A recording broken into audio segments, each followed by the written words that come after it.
Bonjour. À Pharaon Magazine, on nous pose souvent la question de savoir est-ce que les restaurations qui sont faites sont des repeints ou simplement un nettoyage. Alors le débat a pu avoir lieu mais il y a quelques jours, parce que dans la grande salle hypostyle du temple d'Amon de Karnak, une équipe de restaurateurs égyptiens ont nettoyé un certain nombre de colonnes,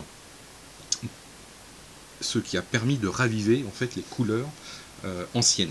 Alors non, effectivement, ce ne sont pas des repeints, il s'agit bien des couleurs d'origine, telles qu'ils ont été peintes il y a 2000 ou 3000 ans. Et on a des exemples extrêmement concrets de cette vivacité de couleurs. Un exemple, donc nous sommes dans les dernières salles, en fait dans les chapelles du temple de Ronzou, donc toujours à Karnak, datant de Ramsès III. Donc ça c'est un état en fait de ce que l'on voyait, donc là on est en 2000, 2006, 2007, donc on voit très très bien que les couleurs sont très délavées, il y a des bavures partout, il y a de la crasse, de la suie, de la poussière, du sable, et tout ça en fait contribue à masquer les couleurs et même les reliefs. Alors à force effectivement, il y a un risque de dégradation pure et simple des pigments, voire dans certains états très avancés, et notamment quand il y a des remontées de sels minéraux, il y a un risque de destruction des reliefs et des textes. Et qu'est-ce qui s'est passé à Karnak, donc plus précisément au temple de Ronzou, une longue mission qui a duré 10-12 ans a permis en fait de raviver l'ensemble des couleurs de toutes les chapelles du fond. Donc c'est un travail qui a nécessité énormément de temps, beaucoup d'argent aussi, et une grosse équipe de restaurateurs. Alors si on regarde effectivement qu'est-ce que ça a donné, en fait ça a donné ça. On a retrouvé, en fait, les conservateurs ont pu nettoyer entièrement la surface, donc retirer toute la poussière, la suie, la pollution, et retrouver effectivement sur les murs l'ensemble des pigments qui ont été préservés.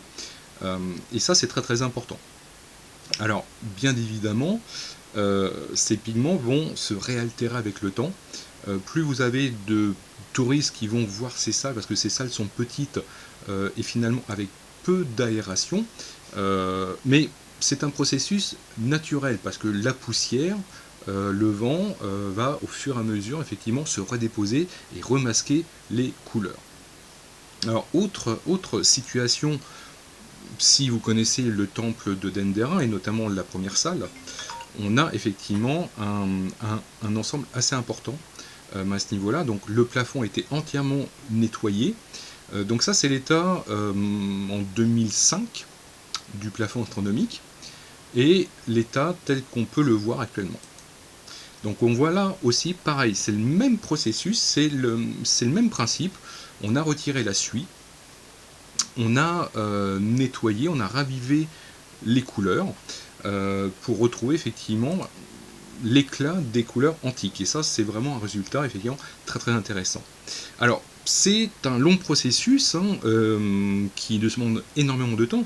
Au Temple d'Estaing, c'est ce que les équipes égyptiennes sont en train de faire.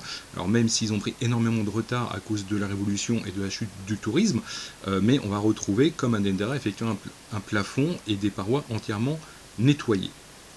C'est un processus qui est très long, mais il ne faut pas non plus en abuser, parce que les produits qui sont utilisés, ce sont des produits chimiques, des combinaisons de produits chimiques, plus ou moins agressifs, parce que quand on retire effectivement une épaisse couche de suie, de fientes d'oiseaux, de poussière, de pollution, en fait, cette crasse va s'incruster au cœur des pigments, et si effectivement on reproduit l'opération à plusieurs reprises, on risque de désintégrer les pigments. Alors une des méthodes, c'est un traitement par laser, qui est très efficace, mais qui est très très long, et qui coûte surtout extrêmement cher.